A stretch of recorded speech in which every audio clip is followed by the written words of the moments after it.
السلام علیکم ورحمۃ اللہ وبرکاتہ۔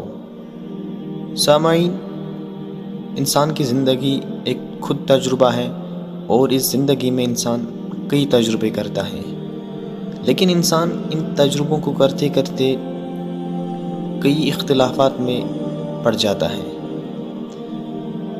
بعض اوقات انسان کے جو اختلاف ہیں وہ کسی خطرے کا مول لیتے ہیں، مشکل کا باعث بن جاتا ہے۔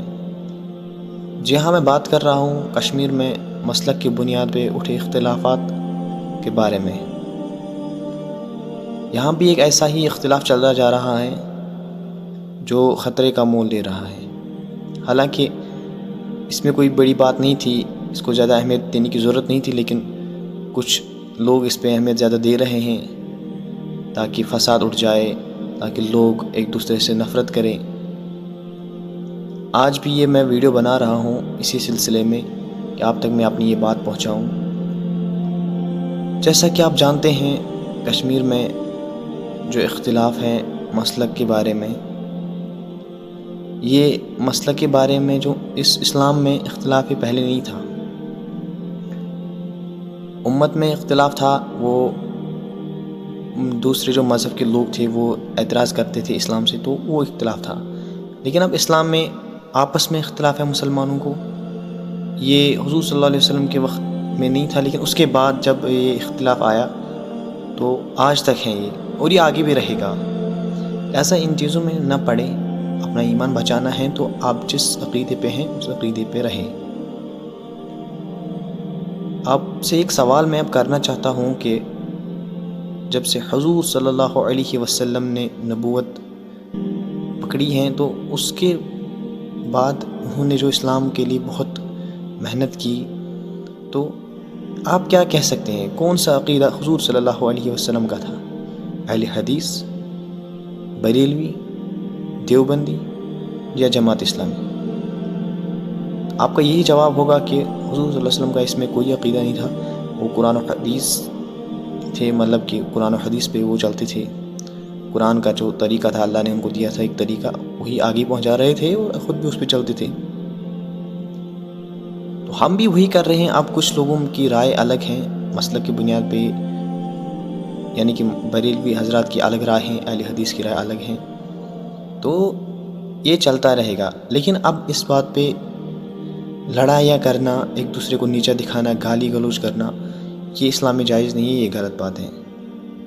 بڑے بڑے مناظرہ کرنا ایک بات ٹھیک ہے کہ سوال و جواب ہو، لیکن پھر گالیاں دینا، لڑائیاں بڑی بڑی ہونا مسجدوں میں، تو شور شرابہ جائز نہیں ہے۔ حالانکہ اونچی آواز میں بات کرنا بھی مسجد میں صحیح نہیں مانا جاتا ہے، لیکن اب جب بڑی بڑی لڑائیاں ہو کشمیر میں، اب مسئلہ ہے کہ اب اس اختلاف کو دور کر سکتے ہیں یا نہیں؟ جی، اس اختلاف کو دور نہیں کر سکتے ہیں۔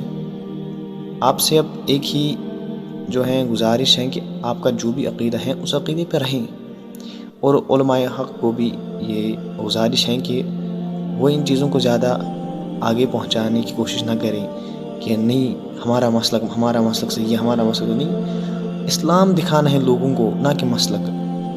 بھائی اسلام پہ چلنا ہے کہ مسلک پہ چلنا ہے، یہ بات پہلے لوگوں کو سمجھ نہیں آتی ہے۔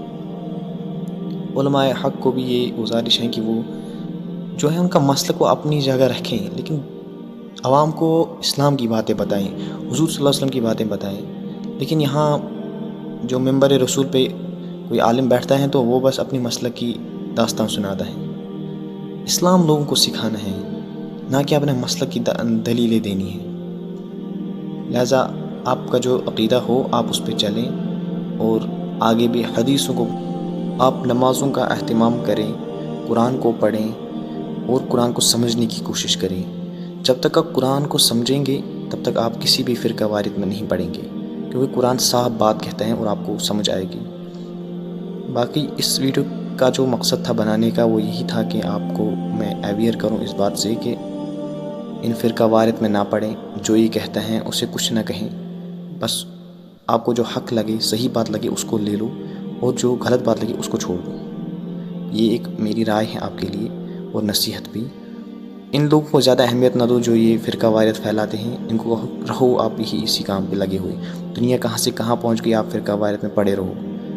میں امید کرتا ہوں اب تک میری یہ بات پہنچی ہوگی. اگر یہ ویڈیو اچھا لگے تو اس ویڈیو کو کیجیے لائک اور اس چینل کو کیجیے سبسکرائب ایسی ہی ویڈیوز دیکھنے کے لیے. ملتے ہیں کسی اگلے ویڈیو میں، تب تک کے لیے دیجیے اجازت. اللہ حافظ.